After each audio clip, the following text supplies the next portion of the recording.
हाल ही में हंता वायरस को लेकर डब्ल्यूएचओ की बढ़ी निगरानी ने दुनिया भर में चिंता बढ़ा दी है। अटलांटिक महासागर में एक क्रूज शिप पर सामने आए मामलों के बाद स्वास्थ्य एजेंसियां सतर्क हैं। हालांकि अभी इसे सीमित खतरा माना जा रहा है, लेकिन सवाल ये है कि हंता वायरस कितना खतरनाक है, कैसे फैलता है, क्या भारत के लिए कोई बड़ा जोखिम है और इससे बचाव कैसे किया जा सकता है। इस बारे में फिलहाल डब्ल्यूएचओ जानकारी जुटा रहा है। डब्ल्यूएचओ के पास जो जानकारी है वो फिलहाल सीमित है।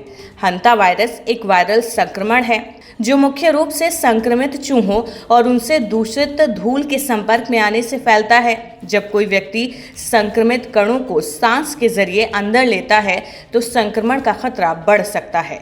ये वायरस आमतौर पर इंसानों के बीच आसानी से नहीं फैलता, लेकिन संक्रमित वातावरण में संपर्क जोखिम पैदा कर सकता है। कैसे फैलता है हंता वायरस? संक्रमित चूहों से फैलता है हंता वायरस। मल, मूत्र, लार और दूषित धूल से संक्रमण संभव है।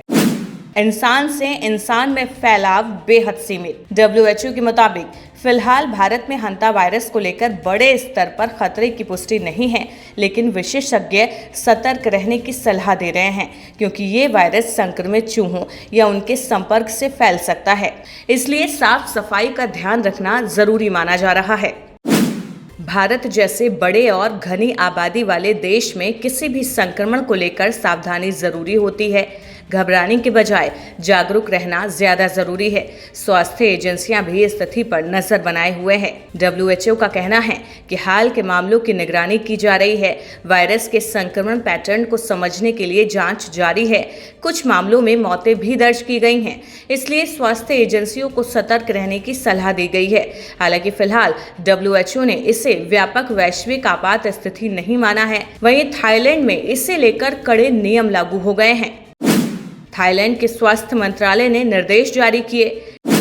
किसी भी संदिग्ध मामले की सूचना 3 घंटे के अंदर देनी होगी। 12 घंटे के भीतर बीमारी की जांच शुरू करना जरूरी होगा। हाई रिस्क संपर्कों के लिए 42 दिनों का क्वारंटीन पीरियड तय किया गया है।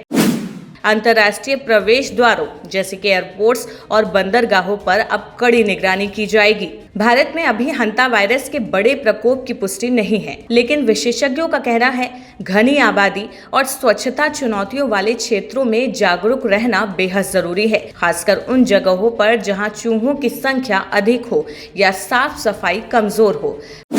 भारत में कोई बड़ा खतरा नहीं है। साफ सफाई और जागरूकता सबसे जरूरी।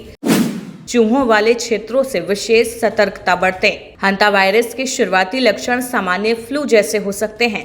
बुखार, सिर दर्द, मांसपेशियों में थकान, गंभीर मामलों में सांस लेने में तकलीफ, फेफड़ों में संक्रमण और किडनी संबंधी समस्याएं हो सकती हैं। इसलिए लक्षण दिखने पर तुरंत मेडिकल सलाह जरूरी है। बचाव ही सबसे बड़ा हथियार है। घर और आसपास सफाई रखें, चूहों को नियंत्रित करें, खाने पीने की चीजें ढक कर रखें, बंद या धूल भरी जगहों की साफ सफाई करते रहें, मास्क और ग्लव्स जरूर पहनें। हंता वायरस को लेकर घबराने की जरूरत तो नहीं है, लेकिन जागरूक और सतर्क रहने की जरूरत जरूर है। फिलहाल भारत में खतरा सीमित है, लेकिन किसी भी संक्रमण से बचाव के लिए स्वच्छता, सावधानी और सही जानकारी सबसे प्रभावी सुरक्षा कवच है।